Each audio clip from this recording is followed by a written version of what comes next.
Guys, आज हम पढ़ेंगे यूनिट सेकंड वायरसेस रेप्लिकेशन। तो यूनिट फर्स्ट हम ऑलरेडी पढ़ चुके हैं। इंट्रोडक्शन।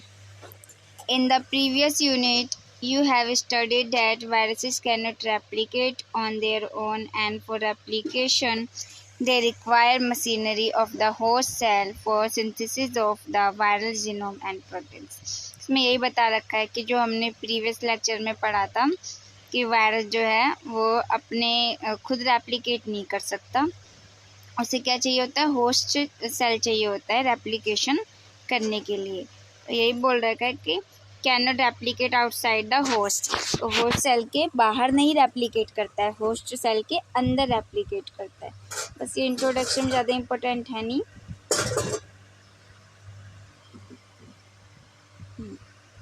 तो मैंने जो इम्पोर्टेंट पार्ट है उनको हाईलाइट कर दिया है ताकि आप इजीली पढ़ सकें। Replication general account. One of the most unique events in nature is the process of virus replication। तो जो ये यूनिक फीचर है क्या है, virus replication. Two experiment understanding on replication in viruses. तो दो एक्सपेरिमेंट किए गए थे ये समझने के लिए कि वायरस है वो कैसे रेप्लिकेट करता है। एक था Ellis and Delbruck experiment, second is Hershey and Chase experiment. तो फर्स्ट हम पढ़ेंगे Ellis and Delbruck experiment. In 1939 Ellis and Max demonstrated virus replication. इन्होंने वायरस रेप्लिकेशन को डेमोस्ट्रेट किया। Their experiment is referred as single burst और one step growth curve. इनके experiment को क्या कहा गया, सिंगल बर्स्ट या फिर one step growth curve. To study virus replication Ellis and Delbruck added bacteriophage to a culture of rapidly growing bacteria. तो इन्होंने वायरस की रेप्लिकेशन को देखने के लिए बैक्टीरियोफेज को ऐड किया, मीन्स बैक्टीरियो वायरस को ऐड किया। आफ्टर, और इसे क्या किया, ग्रो कराया। After few minutes the mixed culture. तो जो इन्होंने बैक्टीरियो वायरस को मिक्स कर दिया था कुछ मिनट बाद, वो diluted that interaction between phase particle and bacteria become minimum. और जब इन दोनों को मिला दिया तो वो डाइल्यूट हो गए। तो जो इंट्रैक्शन था इनके बीच, बैक्टीरिया और वायरस के बीच, वो क्या हो गया, मिनिमम हो गया, कम हो गया। Samples of mixed culture were taken at different time interval and plated on lawns of bacteria। lawns of bacteria क्या होता है, बैक्टीरिया है जो पूरे सरफेस को कवर कर लेता है। अगार इन पेट्री प्लेट। तो पेट्री प्लेट लेते हैं, ठीक है, उसके ऊपर अगार डाल देते हैं। जब बैक्टीरिया वायरस को मिक्स करके देखते हैं तो क्या देखते हैं कि जो बैक्टीरिया है ना वो पूरे सरफेस को कवर कर लेता है। After incubation small creators plaque और होल बन जाता है in a monolayer of bacterial cells observed on lawn of bacteria. तो बैक्टीरिया जो हमने पैटी डिश ली थी उस पर क्या हम देखते हैं कि छोटे छोटे होल बन गए हैं, अब पूरे सरफेस को कवर कर लिया गया है। At the start of the experiment, the plague count was relatively constant for samples plated during first hour, but after that it increased 100-fold within a few minutes। तो क्या देखा गया कि पहले जब ये एक्सपेरिमेंट स्टार्ट किया था तो जितने नंबर हमने सैंपल लिए थे उतने ही थे, मतलब 4 हमने लिए बैक्टीरिया तो 4 ही थे, लेकिन कुछ टाइम बाद क्या होते हैं ये इंक्रीज कर जाते हैं, 4 की जगह 8 हो जाते हैं, तो इंक्रीज कर जाते हैं। During the first phase of infection latent period, जो इनिशियल इन्फेक्शन का फेज होता है उसको क्या कहते हैं, लेटेंट पीरियड बोलते हैं। No progeny particles were liberated from the infected cell. तो इन्फेक्टेड सेल से कोई भी प्रोजेनी पार्टिकल्स से वो नहीं निकले थे, नहीं लिबरेट हुए थे। Then lysis of bacteria cell, फिर क्या होता है बैक्टीरिया सेल लाइसिस टूट जाते हैं। Occur result in release of newly synthesised bacteriophages. फिर सेल बर्स्ट होके वहाँ से जो न्यूली इन्फेक्टेड सेल थे वो निकल जाते हैं, रिलीज कर दिए जाते हैं। The average number of bacteriophages released per bacterium was called the burst size. तो जितने नंबर ऑफ बैक्टीरियोफेज रिलीज किए गए थे बैक्टीरिया से उसको क्या बोला गया, the burst size. There was an increase in concentration of phage particle with time. Time के साथ क्या देखा गया कि जैसे जैसे टाइम इंक्रीज हो रहा है वैसे वैसे जो बैक्टीरिया फेज पार्टिकल्स हैं वे इंक्रीज हो रहे हैं। This was the first experiment to show the 3 essential phage of virus replication. तो ये जो एलिस वाला एक्सपेरिमेंट था, इन्होंने 3 पॉइंट शो किए।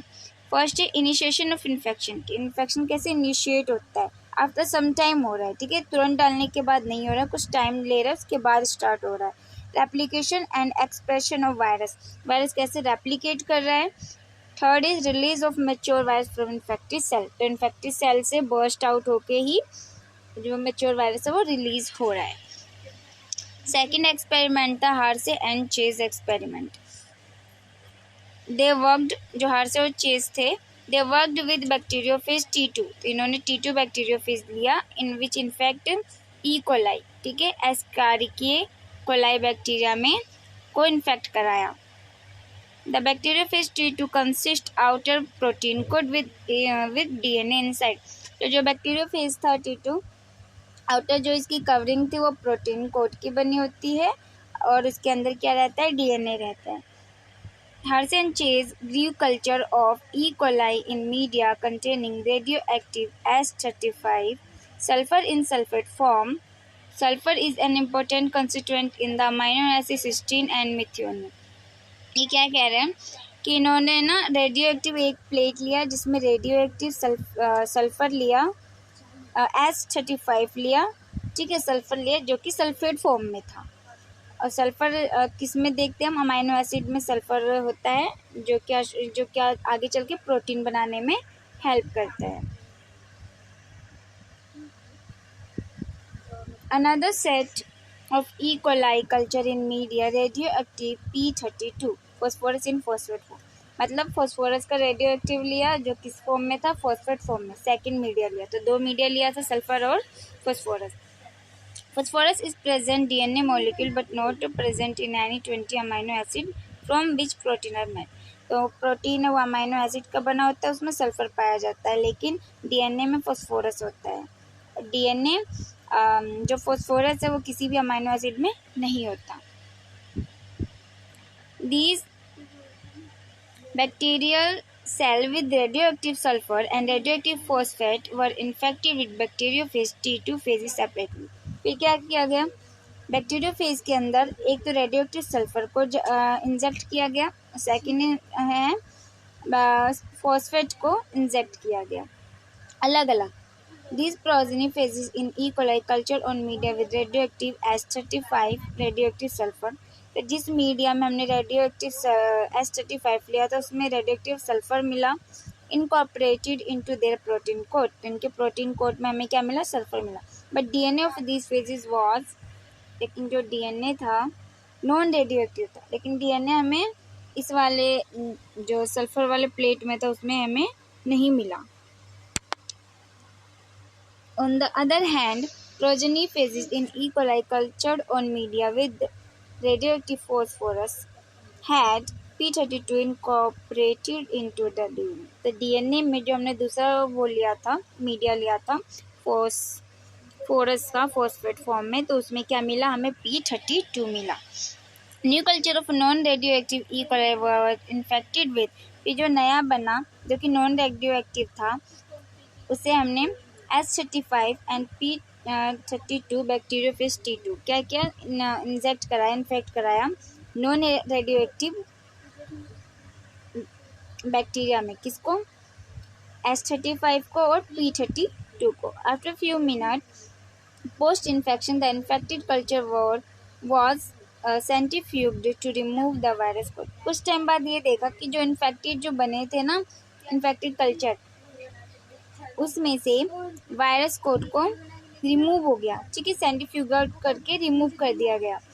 The non radioactive bacteria infected with bacteriophage T2 contain P32, जो नॉन रेडियोएक्टिव थे, मतलब जो इनके पास फॉस्फोरस नहीं था, उसे बैक्टीरियोफेज के साथ जब इन्फेक्ट करा गया तो देखा गया कि उसमें P32 था, फॉस्फोरस 32 था, वो भी कौन से वाला, रेडियो एक्टिव वाला, बिकम रेडियो एक्टिव। ठीक है, ये देखा है कि नॉन जो रेडियो एक्टिव है बैक्टीरिया को इन्फेक्ट कराते हैं बैक्टीरियोफेज T2 वाले के साथ, जिसके पास फॉस्फोरस होता है, तो वो भी क्या बन जाता है, रेडियो एक्टिव बन जाता है। मतलब radio activity was passed on to next generation of bacteriophage T2। तो क्या हो रहा है, इसका मतलब कि जो बैक्टीरियोफेज है वो पास हो रहा है, रेडियो एक्टिविटी जो है वो बैक्टीरियोफेज में पास हो रहा है। बस ये ज़्यादा इम्पोर्टेंट नहीं है, इनमें कुछ नहीं है। हमने यही पढ़ा कि कैसे जो जेनेटिक मेकअप है वो पास हो रहा है दूसरे बैक्टीरिया सेल में। Viral replication. The viral replication causes biochemical and structural changes in the host cell, which may lead to other changes in cell function or destruction of the cell. Virus जब replicate करता है तो बहुत सारे changes करता है, biochemical change भी हो सकते हैं, स्ट्रक्चर चेंज भी हो सकते हैं। किसमें, होस्ट सेल में, जो क्या लीड करता है, चेंजेस सेल को काम करने में, फंक्शन में कोई डिस्ट्रक्शन हो सकती है या फिर सेल में कोई डिस्ट्रक्शन हो सकता है। When we suffer from common cold, we are infected by the common cold virus known as rhinovirus. पता है कॉमन कोल्ड जो होता है किसकी वजह से होता है, एक वायरस की वजह से जो कि राइनो वायरस है। Some of our cells die through lysis और एपोप्टोसिस, मीन्स जो सेल डाई कर जाते हैं, मर जाते हैं, वो बर्स्टिंग की वजह से कि सेल बर्स्ट कर गया तब, और एक एपोप्टोसिस की वजह से होता है, मीन्स खुद सेल क्या करता है, सेल सुसाइड होता है, सेल्फ को ही खुद को ही बोलता है अपने सेल को मारने के लिए इंस्ट्रक्शन देता है। The virus leave the infected cell of the immune system by a process known as budding. तो वायरस छोड़ता है जब इन्फेक्टेड सेल को इम्यून सिस्टम में, उस प्रोसेस को क्या कहते हैं, budding. Steps of viral replication.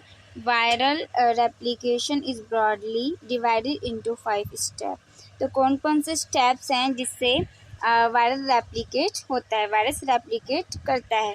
First है अटैचमेंट एड्जॉर्प्शन, ठीक है, वायरस का अटैच होना और एड्जॉर्ब करना। पेनिट्रेशन एंड अनकोटिंग, सेकंड क्या है, पेनिट्रेट अंदर घुसना और जो कोटिंग है उसको हटाना, अनकोट करना।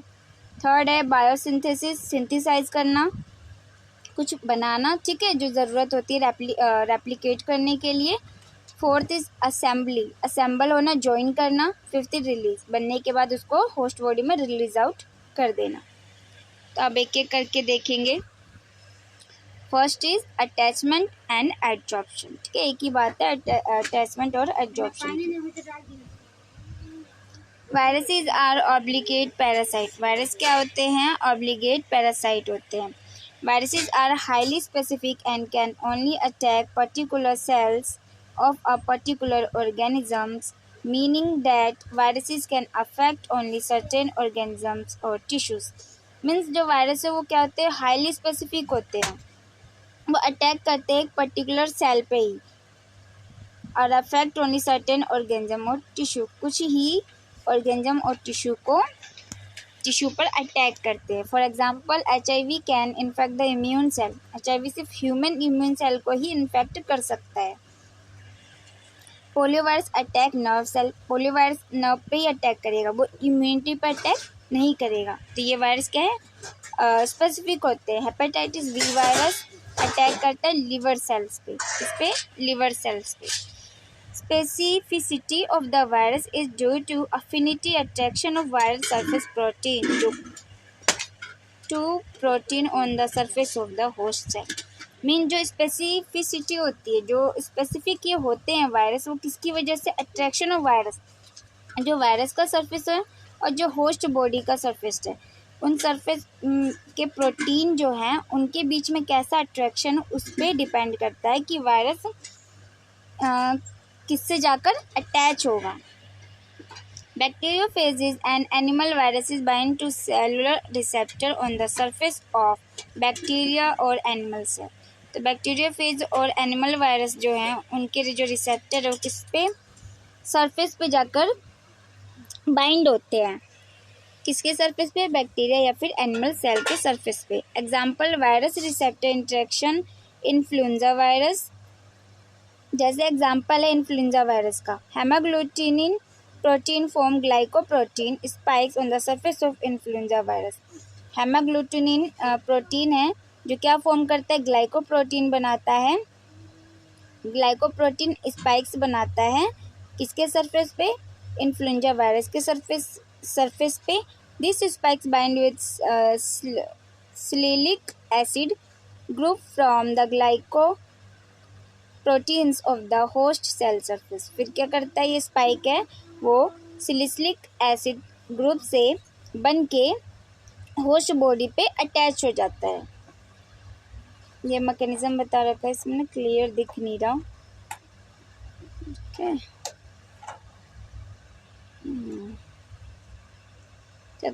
entry of plant virus into plant cell is difficult as the outer layer of plants are composed of protective layer of waxes and pectin and each cell is surrounded by a thick wall of cellulose। कि जो entry होती है plant virus की वो बहुत difficult होती है। Plant virus जो है ईजिली एंटर नहीं कर पाता प्लांट के सेल के अंदर। क्यों? क्योंकि जो प्लांट सेल वॉल है वो क्या होते हैं, प्रोटेक्टिव लेयर से बनी होती है, पैक्टिन की बनी होती है, वैक्स लेयर होती है, तो ठीक सेलुलोज की बनी होती है, इसीलिए इजीली एंटर नहीं कर पाता है। बस ठीक है, नहीं। नेक्स्ट आता है पेनिट्रेशन एंड अनकोटिंग। अब कैसे पेनिट्रेट करता है, तो फर्स्ट हम पढ़ेंगे penetration. Once the virus attaches to the cell membrane, it penetrates the host cell either by endocytosis or by fusion of virus envelope। कि जो पेनिट्रेशन है, अंदर वायरस का जाना है, वो दो तरीके से हो सकता है, या तो एंडोसाइटोसिस सेल के अंदर घुस जाए सीधा, या फिर वो फ्यूज़ कर जाए एनवलप से, वायरस एनवलप से फ्यूज़ कर जाए। अब आता है फर्स्ट है एंडोसाइटोसिस होता है कि एंडो मतलब अंदर, विद इन, साइटोसिस मतलब सेल, ठीक है, तो सेल के अंदर। Common mechanism of virus entry into the cell, तो एंडोसाइटोसिस एक मैकेनिज्म है जिसके थ्रू वायरस है वो सेल के अंदर आ सकता है, एंटर कर सकता है। द एनवलप्ड और naked virus is adsorb to the receptor on the host cell surface and taken into cell by a process endocytosis. Means जो एनवलप्ड है, नेक्ड वायरस है, ठीक है, जिनकी कोटिंग है, वो क्या करते हैं, एड्जॉर्ब हो जाते हैं होस्ट के सेल से, फिर उसके अंदर चले जाते हैं। किसके थ्रू जाएंगे, प्रोसेस को बोलते हैं एंडोसाइटोसिस। सेकंड है फ्यूजन ऑफ वायरस एनवलप, कि वायरस एनवलप के साथ फ्यूज कर जाए। Several viruses are able to directly fuse their envelope with cell plasma membrane without being internalized by endocytosis. बिना सेल के अंदर गए ये क्या कर लेते हैं, डायरेक्ट जो होस्ट बॉडी है, ठीक है, उसके मेम्ब्रेन के साथ ये फ्यूज कर जाते हैं और इसके थ्रू ये अंदर चले जाते हैं। सेकंड हमने अनकोटिंग पढ़ा था। When the nucleo capsid enter the cell cytoplasm of the cell, viral genome must be separated from its protein coat for application. तो क्या करते हैं, जब वो सेल के अंदर एंटर कर जाते हैं, उसके बाद वायरस की जो कोटिंग होती है ना, प्रोटीन की बनी होती है, उसको हटाना पड़ता है। तो process of release of viral genome is called uncoating. Uncoating क्या होती है, वायरल जीनोम को रिलीज करने के प्रोसेस को हम बोलते हैं uncoating.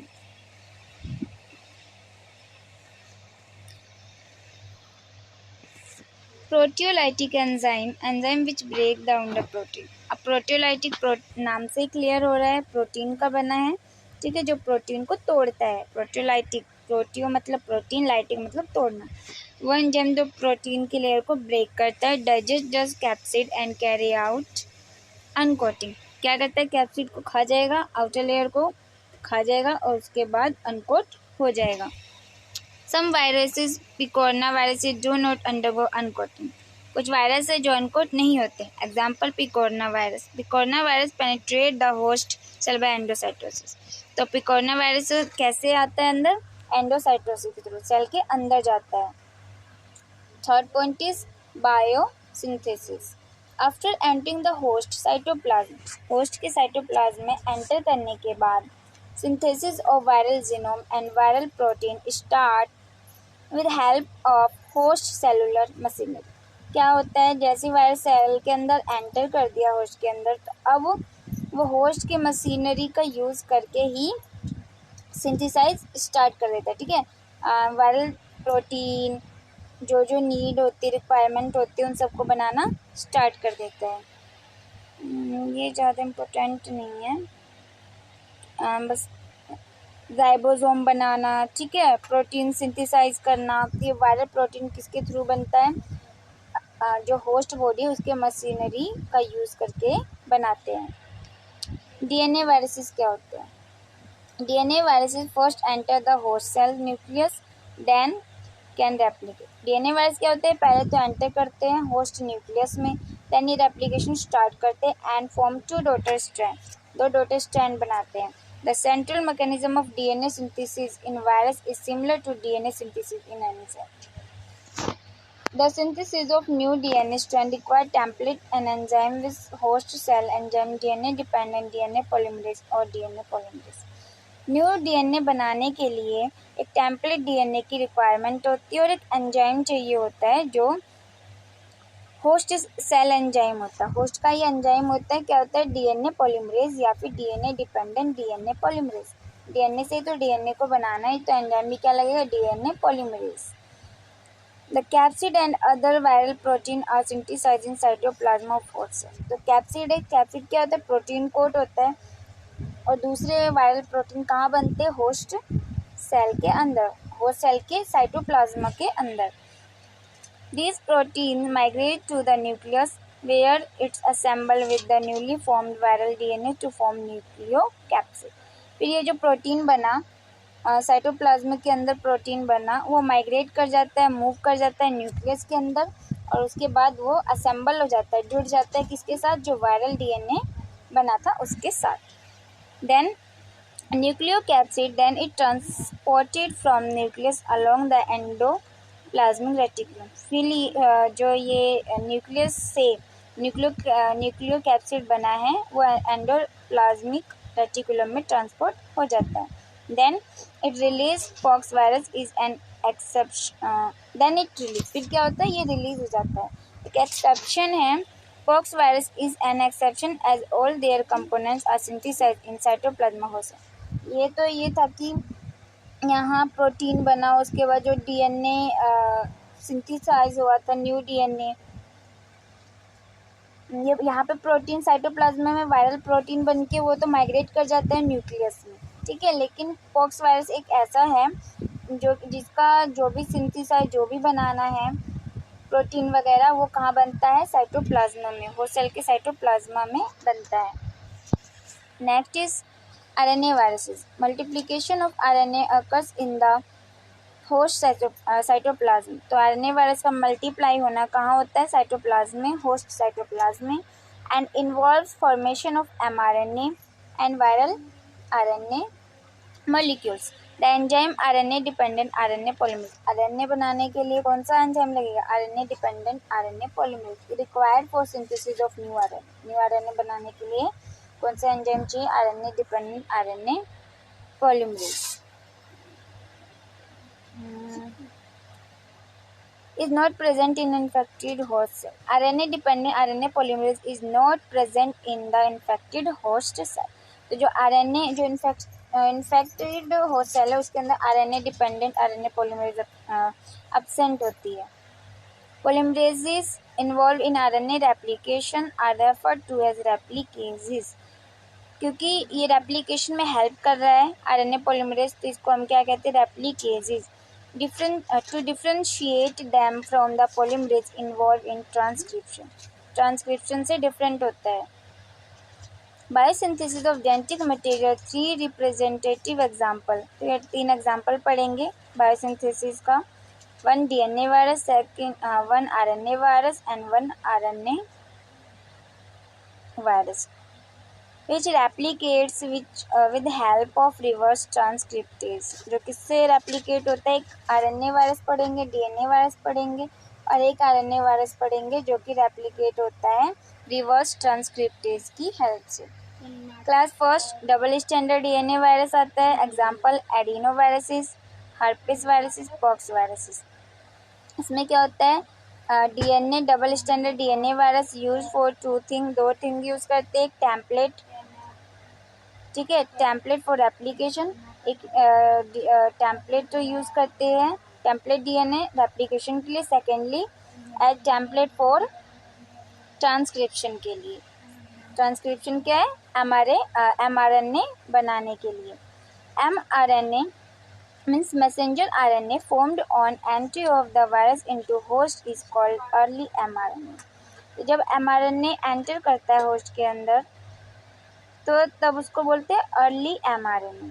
These early mRNA molecule are then used as template for synthesis of protein translation।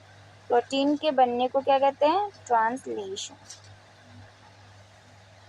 The mRNAs formed after viral DNA replication has occurred are called late mRNAs।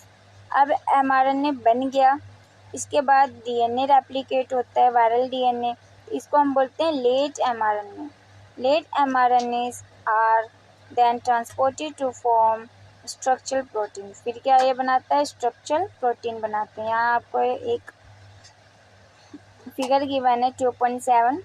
देखो virus double standard DNA है, वो RNA बनाएगा, mRNA बनाएगा, ठीक है, पहले mRNA बनाएगा, then regulatory protein मिलकर डबल स्टैंडर्ड डीएनए रेप्लिकेट करेंगे। रेप्लिकेशन के बाद क्या होगा, प्रोजनी बनेगी बहुत सारी double standard infected viral DNA की प्रोजनी बनेगी। देन वायरस डीएनए mRNA भी बनाएगा। तो जो पहले बन रहा है mRNA उसको अर्ली mRNA बोलते हैं, जो बाद में स्ट्रक्चर प्रोटीन बन रहा है उसको लेट mRNA बोलते हैं, मीन्स लेट प्रोटीन बोलते हैं। क्लास 4 जिसमें सिंगल स्टैंडर्ड आरएनए आते हैं, positive sense mRNA which can be translate, जो ट्रांसलेट होते हैं, एग्जाम्पल पिकोरना वायरसेस और toga viruses. In the first step of positive sense strand RNA viral replication. जो फर्स्ट स्टेप में क्या होता है, वायरल रेप्लिकेट करता है, viral RNA act as mRNA। तो जो वायरल आरएनए वो कैसे एक्ट करेगा कि वो mRNA है, मीन्स मैसेंजर आरएनए, उसका काम क्या है, मैसेज पहुंचाना। The viral RNA bind to host cell ribosomes and is translated into early protein. फिर जो वायरल आरएनए है वो किसको ट्रांसलेट करेगा, अर्ली प्रोटीन्स में। क्यों क्यों वो किसकी तरह एक्ट कर रहा है, mRNA की तरह, इसलिए। One of the early protein synthesized is the viral replicase और आरएनए डिपेंडेंट आरएनए पॉलीमरेज। तो पहला जो प्रोटीन सिंथेसाइज होता है, बनता है, वो किससे बनता है, वायरल रेप्लिकेज से। The viral replicase uses RNA as a template to make more RNA. फिर रेप्लिकेज की हेल्प से क्या करते हैं, वायरल रेप्लिकेज की हेल्प से बहुत सारे आरएनए बनाते हैं। Positive strand RNA serves as template for synthesis of complementary full length negative strand RNA.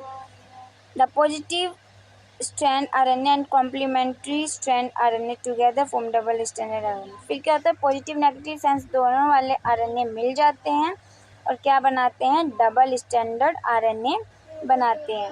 यहाँ बता रखा है, देखो वायरस पॉजिटिव सेंस वाला सिंगल स्टैंडर्ड आरएनए से उसने प्रोटीन बनाया, देन नेगेटिव वाला टेम्पलेट से कॉम्प्लीमेंट्री बनाया सिंगल स्टैंडर्ड आरएनए, उससे पॉजिटिव स्ट्रैंड आरएनए बना, और फिर रेगुलेटरी एंड स्ट्रक्चर प्रोटीन का progeny viruses double strand RNA बनके बहुत सारे वायरस की प्रोजनी बन गई।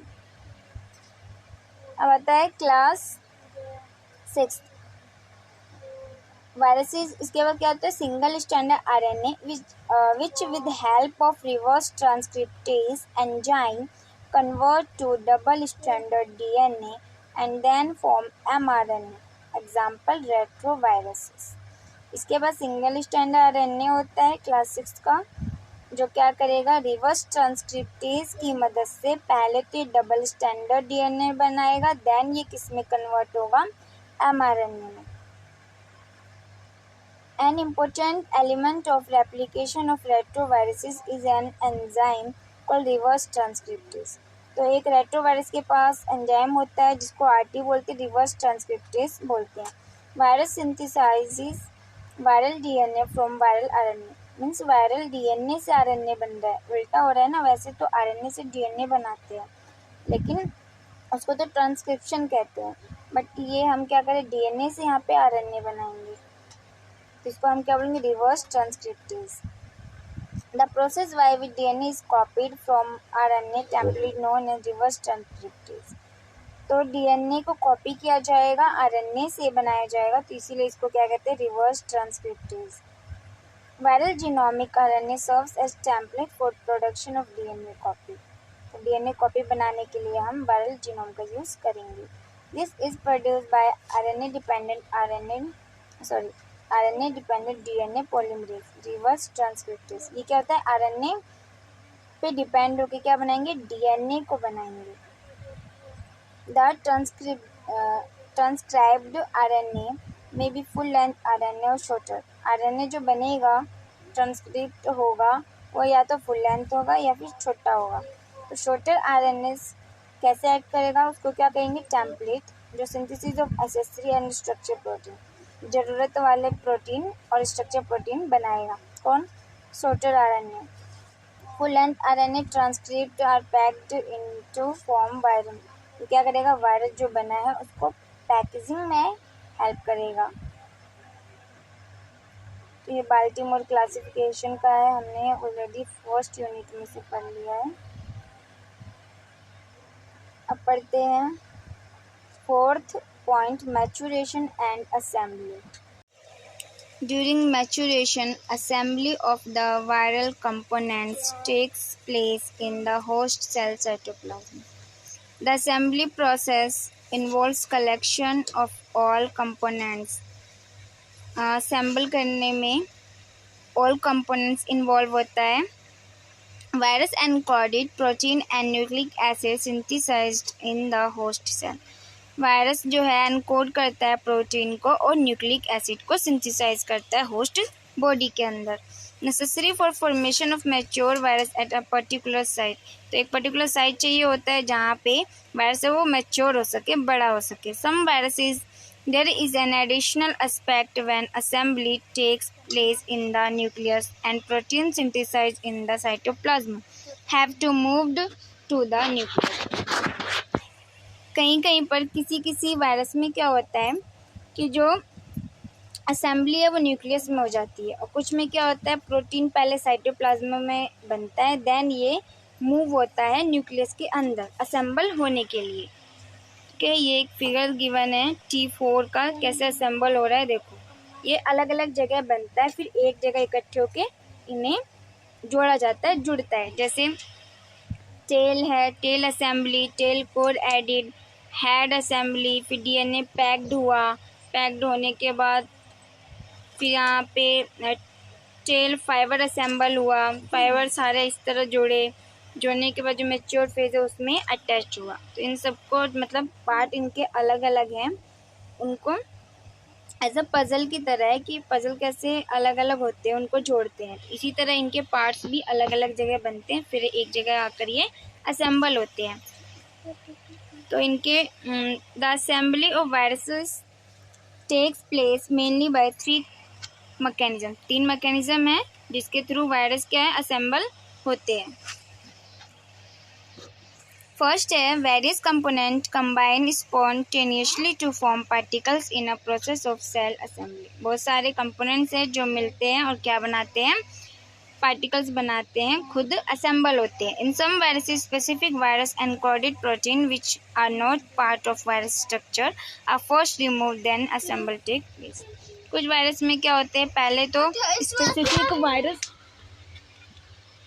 एनकोड प्रोटीन बनाता है और जो कि वायरस का पार्ट नहीं होता, फिर ये बाद में जब रिमूव हो जाता है असेंबल के टाइम पर।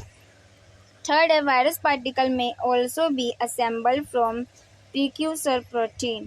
प्रीक्यूसर मीन्स पहले के जो प्रोटीन होते हैं और पेप्टाइड्स होते हैं, inactive protein then can be turned into an active. Inactive protein होते हैं और बाद में ये क्या हो जाते हैं, एक्टिव हो जाते हैं, फॉर्म बाय पोस्ट ट्रांसलेशन।